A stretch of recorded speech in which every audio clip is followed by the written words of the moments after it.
Hey, everybody. Thanks for joining us from our podcast studio here at News 5. I'm talking to our political analyst, Eric Stanton. Something kind of big happening tomorrow. Eric, do you know what I'm talking about? I What could it absolutely be? do. Folks, we've been talking about for 4 years. The Super Bowl of elections is here tomorrow. I'm excited. I'm looking forward to it. Thus far, it looks like there's been a huge turnout. I just got through looking at the numbers before we went live, and over 75 million people have gotten out to vote thus far. That's showing that the voter base is energized. Now, whether that's Democrats or Republicans, we'll find out tomorrow. But right now, that is a good sign. And actually, it's a good sign for Republicans. It looks like they got a lot more voter turnout than they did this time 4 years ago.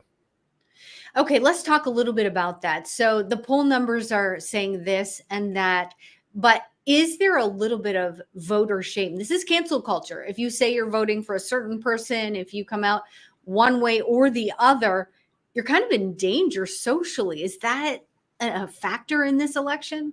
It absolutely is. We've seen it in past elections. People take voting seriously, and This they one in actually take it. particular, though, Eric, this cancel culture has blown up. Am I right? Am I wrong? It has blown up in the last few years, especially when you have such divisive opponents. When you have somebody like President Trump and you have somebody like Vice President Harris, it's such divisive. Both of them are so divisive that if you feel like you're pro-Trump or you're pro-Harris, that other people are going to judge you. But here's the thing: at the end of the day, most of us take voting very seriously and very privately. So that is why Donald Trump tends to do better than what the polls will show. He is going into tomorrow's election better than he did in 2016, better than he did in 2020. So if it shakes out the way history's shaken out, it's going to be a very good day for him tomorrow. But we'll see. Again, it comes down to what we've been talking about for the last 4 years right on this station: voter enthusiasm, voter turnout, and we'll see if that messaging gets across. But it is looking really good for him. In fact, Rebecca, I'm going to go on a limb here and say this is very similar to the 1980 Ronald Reagan versus Jimmy Carter election, when the number one issue boiled down to the economy. And Reagan, going into that, wasn't expected to do that well. And he ended up doing very, very, very well. And it came down to one thing and one thing only, and that's the economy. Everyone's cares about their pocketbook. That's for sure. I'm going to circle back to that in just a moment, but I want to go back to the numbers. So before you and I got on, I was looking at the turnout numbers, and it is incredible. Normally, early voting is not as heavy as it has been. And wow, it has been strong in our region included. A lot of people have gone out to vote early. So what do you think it is that is bringing people out to the polls as far as the issues, the candidates, what do you think is making people say, I need to make my voice heard and I need to make it heard now? Well, right now we have very polarizing opposites, and that message is out there loud and clear. And folks are wanting to make sure that their voices are heard on which side that they prefer. But obviously the big three at this point, according to all the polls going into it's number one, the economy. Number two is the border, but sometimes number two is abortion. These are big issues that people have. So if you look at the top three right now, it's the economy, it's the border, and it's abortions. And so if you look at that right now, those are very, very touchy subjects that people feel very, one way or the other, they feel very confident in the person that's running, and they want to make sure that their voice is heard. So once again, these are very polarizing opposites in what they feel that should be done with the three. We'll see. Also, we haven't heard a really clear-cut plan from the vice president, but except for she's ready to get to work, and that's wonderful. But I want to know how she's going to differ from the president the last 4 years. And we're going to see tomorrow if people want to see that plan or not see that plan. Eric, tell me this. Those issues are definitely polarizing, and people feel very strongly about those three issues. So focus on those three issues and talk to me about, are any of them having people cross party lines? Yes, it's interesting you said. If you look at polling, where Donald Trump right now is weaker, needs to improve, is with moderate women, and understandably so. And that's why you've seen a lot of his ads in the last few days. One of my favorite is showing the three ladies, probably middle-aged or even closer to senior citizens, sitting in a cafe. And the first one says, I don't even like Donald Trump, but I'm going to vote for him. And the second one says, well, I've always voted Democrat, but I'm going to vote Republican. It's going to come down to one thing and one thing only, and that's really the economy. Everything else is going to take a second, third, fourth place, and it's going to be a distance. I was talking to my wife the other day, Rebecca. We went to the grocery store a couple of weeks ago, and just to get groceries for one weekend, and this isn't steak and caviar and high-end stuff. This is just your normal, what you would call run-the-mill food. It was $170 at the grocery store just for us to eat for one weekend. That, folks, it doesn't matter if you're left, right, or whatever. People are having to really watch their bottom line, and people are going to think when they go to the polls, hey, I might not like Donald Trump. He may be a jerk, or he may be this, or he may be that. But they're going to remember 4 years ago, they had a lot more money in their pocket. And that's why I said I think it's going to end up being the same thing as Reagan Carter, to where, again, Reagan wasn't nearly as popular as he was 8 years later. And he ended up beating Jimmy Carter handily, who actually, even though he had a bad economy, was very likable. Now, that's the last thing, Rebecca, I leave with you, is there is a likability thing. When you compare 1980 to 2024, things have changed, and Donald Trump's not well liked across the spectrum, especially in the middle. However, we'll see if people like his economy. For him don't necessarily like him. And I think if he wins, which I think at this point, the way he's polling, the way things are going, that he will. I'll go and make that prediction right now. I might have to eat crow here in a couple of days. Okay, you heard it here, folks. That's might have to eat crow. Prediction, not mine. Okay. All right, might have to eat crow, but I'm staying tight-lipped. I'm doing that. But you go ahead. Well, I'm making the prediction based on polling and based on history. But then again, as you and I both know, Rebecca, the last 4 years has been very interesting, especially the last 4 to 5 months. And history could have really never predicted what we've been through in this election cycle. This is one literally for the history books. But, we'll see. And I think, again, the way he's polling, and it goes back to what you and I were talking about earlier, is a lot of people feel, in fact, I heard 3 people tell me personally today who they were voting for. All 3 of them said Trump, and all 3 of them said, but they can't tell anybody because they're afraid they'll be judged. And these are very smart, educated people that said this. So again, when I asked them, I said, well, why are you voting for Trump? And all 3 of them said, and this, we weren't together when we said this. These were individual conversations I had. All 3 of them said the economy, and that was number one. And all 3 of them said that they really didn't like Trump, and all 3 of them said they didn't vote for Trump in the last election. So are they Republicans so traditionally? I would say these 3, 2 of them probably voted pretty much liberal Democrat for most of their lives. One was a moderate, but all 3 of them are coming across. And again, 2 of the 3 said they definitely wanted to vote for VP Harris, but their concern was she hasn't explained how she's going to be different from Joe Biden. And she has missed a opportunity, in my opinion, Rebecca. She's missed a golden opportunity to message herself. Listen, we all understand that when you're the number 2, you have to support your boss. In this case, it's a him. You have to support him in the final decision because, you're his number 2. However, privately, behind the scene, you could voice you're something different. I want to do this with the board. I want to do this economy.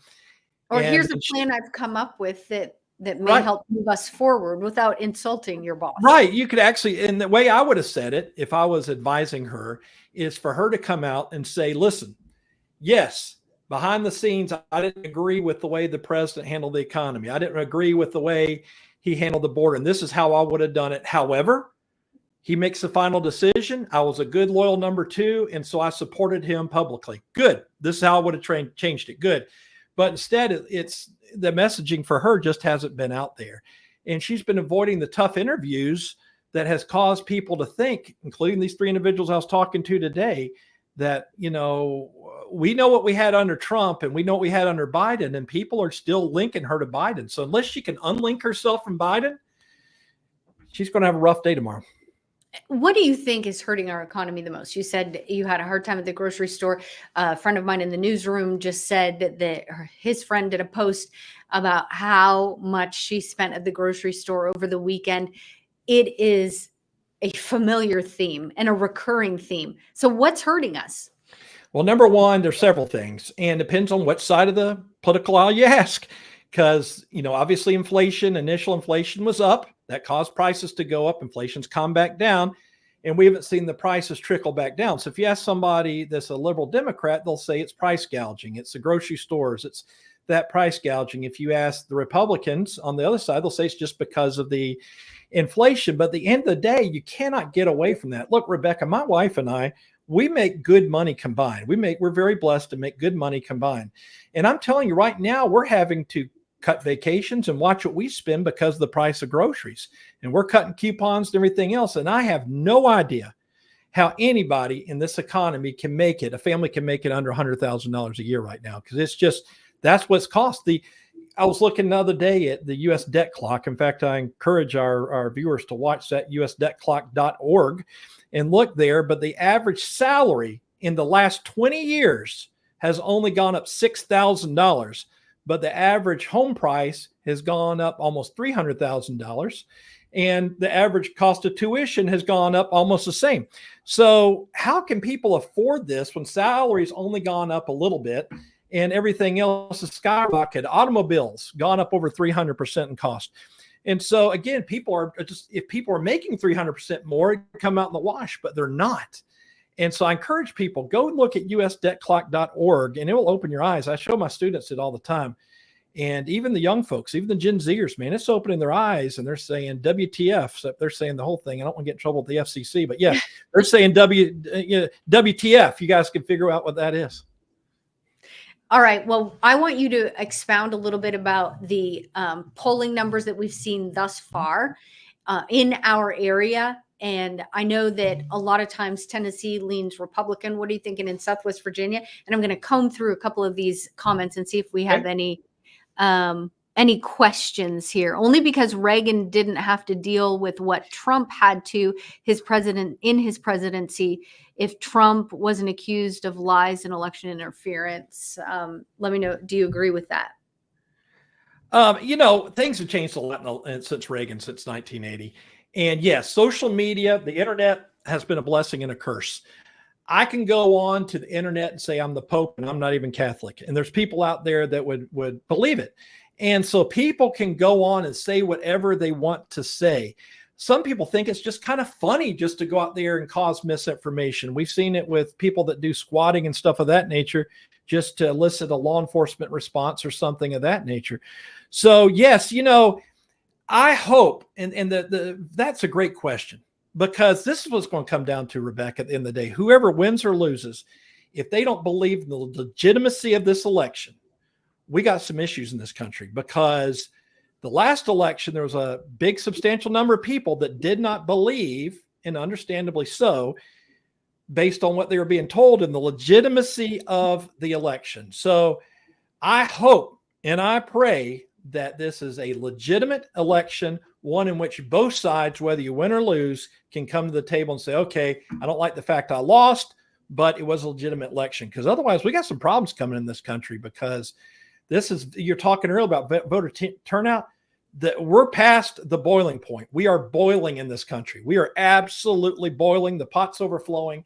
And that's what's going to come back to, is if folks don't believe in the results, Rebecca, we got some problems.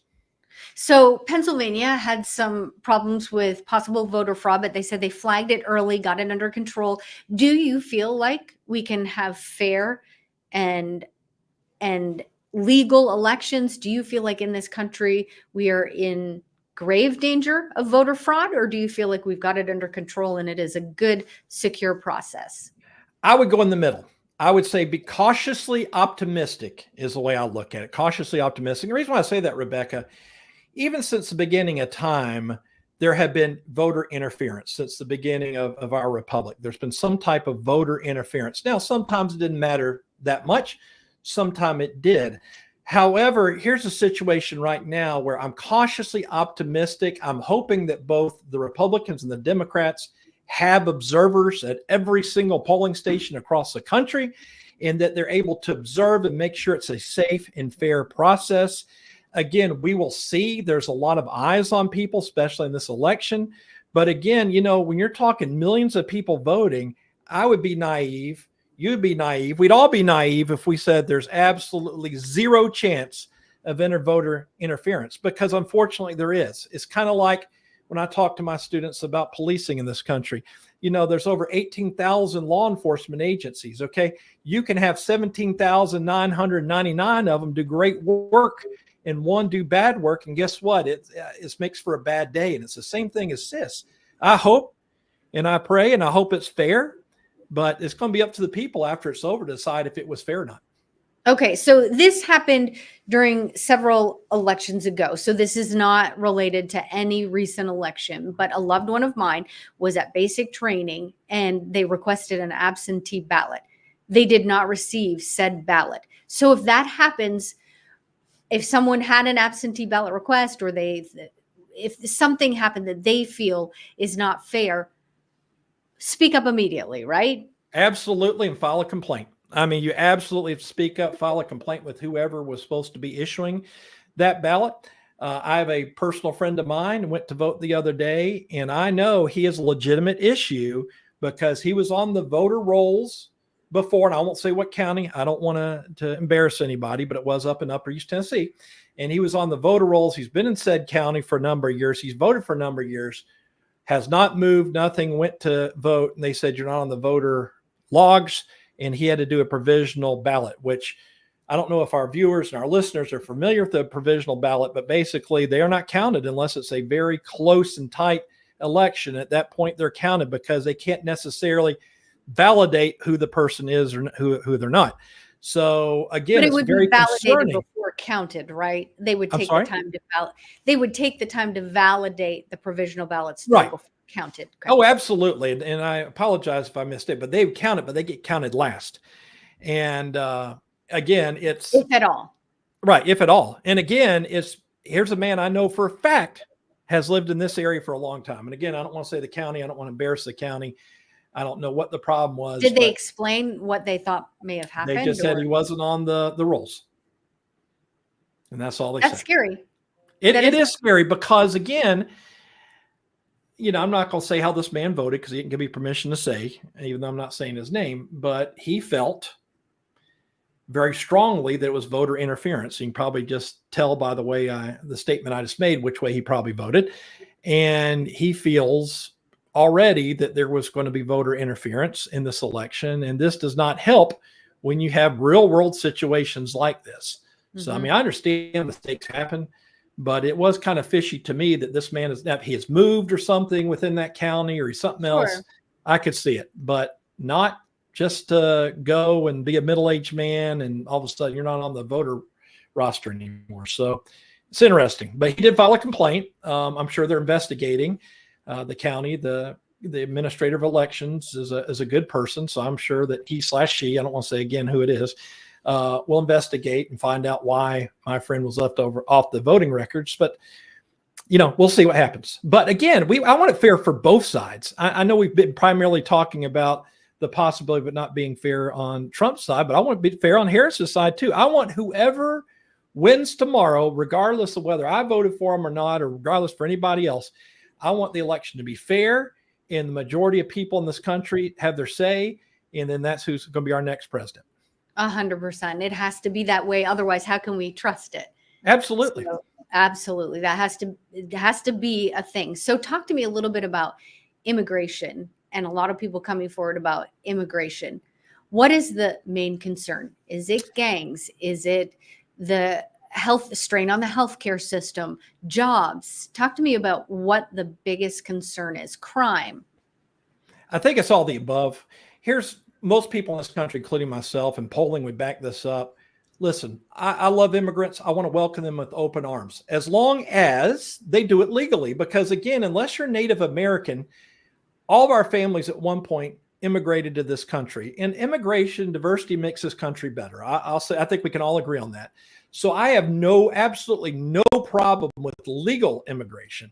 It's illegal immigration that myself and others have a problem with, because with legal immigration, and I know this based on my ex-wife, because she legally immigrated to this country, and so did her family, and they did it right, and they had to wait for a number of years. And the reason they had to wait for a number of years, the INS at that time, Immigration Nationalization Service, which has now been rolled up into Homeland Security and other agencies, they only have so many quotas a year to bring folks in. And the reason why they do that is they don't want our system to get overwhelmed, our healthcare system, our education system, all the jobs to go. So they have an orderly way of bringing folks in, once they're vetted. That's the way to do it. And she and her family got in. They've all been successful and made this country a much better place. But however, when you do it illegally, it's a tax on the system. So right now, if you're, especially every state now is a border state, and it's true. So outside of crime and all the other heinous things that are going on, look at the education systems, already grossly underfunded across the country, in my opinion, my humble opinion. I would love to see more money go towards education. So now you got additional folks in there straining what little bit of resources that we have. Healthcare. Okay, we're trying to do affordable healthcare, but now if you have folks that can't pay for that health care, then somebody has to pay for it because we're not in a socialist system where the government's paying for it. So again, somebody has to pay for this. There's no such thing as free. And I want to remind our viewers, there's no such thing as free. There is no cost, but there's no such thing as free because somebody has to pay it. But here's the scary thing, Rebecca, and I encourage people to go out, they want to validate this, to the usdebtclock.org. Only a third of us in this country, 1/3, 1 out of 3, pays federal income tax. Now you can say, well, they take income tax out of my pocket. That's true, but how much do you get back at the end of the year? Go look at the debt clock. A lot of us not only don't get money back, we end up having to pay more. And so if you look at it, only 1/3 of us in this country pay for the bills for 2/3 of the people.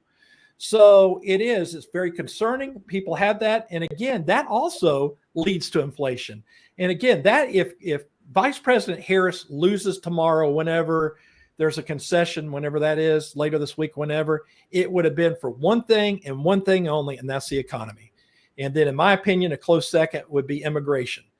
So we'll see. We'll see where we go. I'm very passionate about it. But again, I encourage people to look at usdebtclock.org and That's see if it doesn't great change your mind. website. Yeah, absolutely. And I also want to bring up, there was a young man from Maryland. His name was Kendall Frederick, and he served in our military. He was not from this country, served in the United States military. He was in Iraq.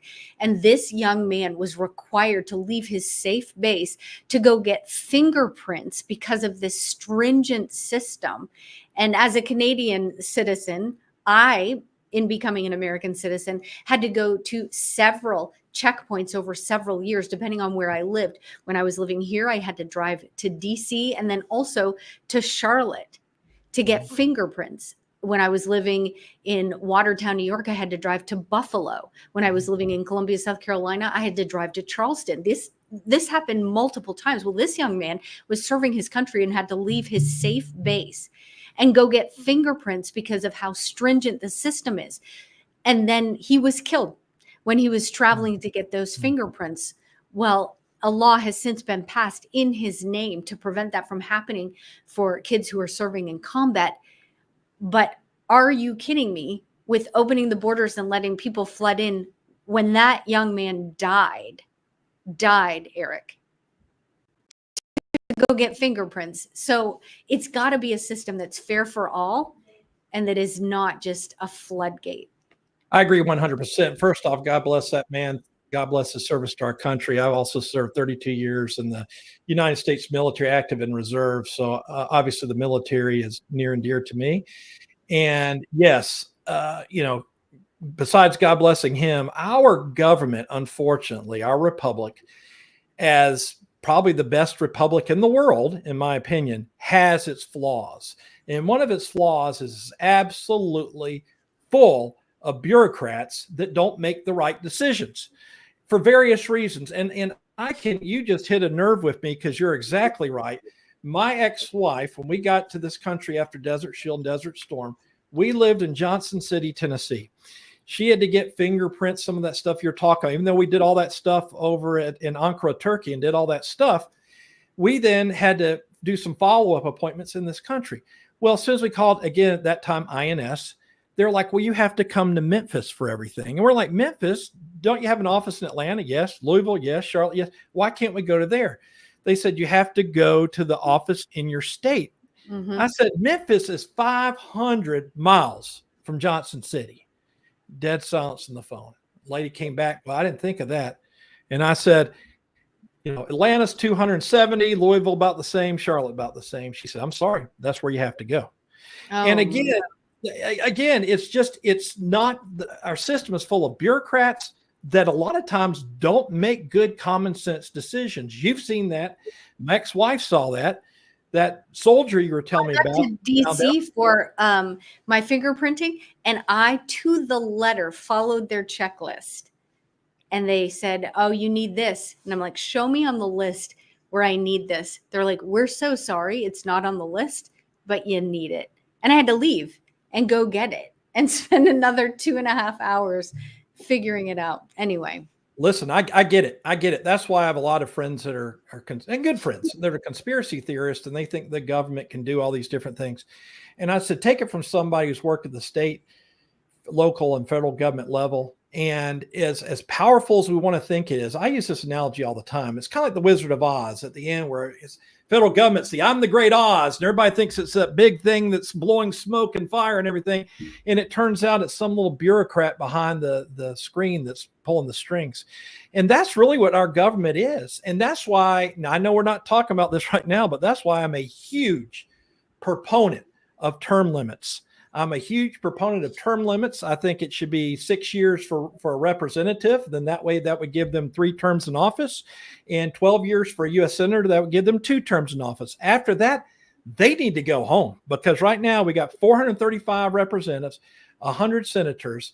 And I would say, especially with lobbyists, with the thousands of lobbyists that we have in Washington and interest groups and everything else, and the fact that these lobbyists and different organizations can make campaign contributions to these individuals. A lot of these individuals, I'm just going to say it, are bought. And that's why it's important for all of us to hold our elected officials responsible. That's why it's so important for all of us to get out and vote.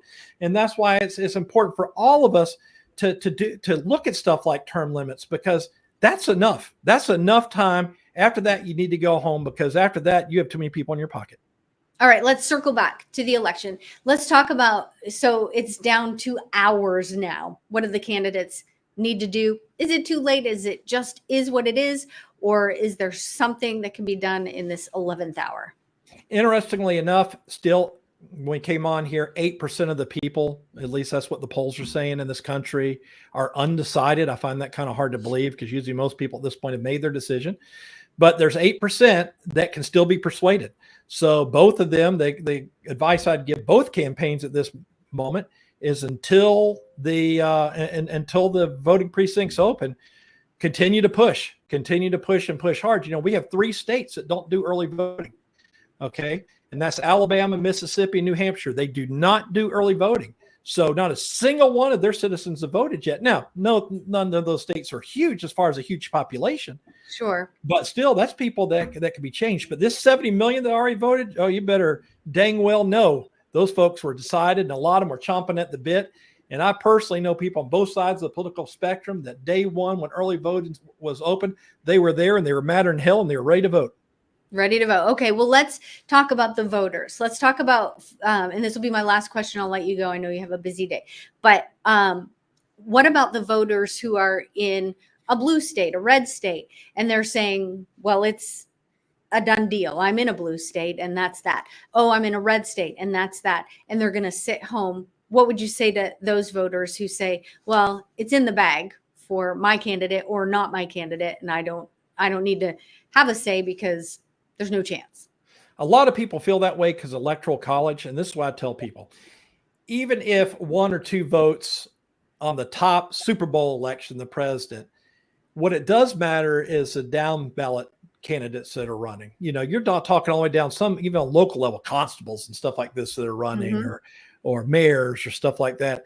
That matters a lot. 1 or 2 votes can determine who's going to be your local leader. And like I've talked on WCYB many times, for us as average citizens, we are much more, and it's set up this way in our Constitution, we are much more affected by state and local issues than we are national. We have to remember 98% of our laws in this country are written at the state and local level. That's huge. So huge. It's very important that you get out and vote. All right. Thank you. Anything else you'd like to add, Eric, before I let you go? No, I just once again encourage everybody to get out there and vote. Again, remember civility. We all need to be civil with each other, regardless of how things come out. And I just hope and pray that this election is seen as legitimate across the entire spectrum. All right. Thank you very much, Eric Stanton, our WCYB political analyst. We appreciate you joining us this afternoon.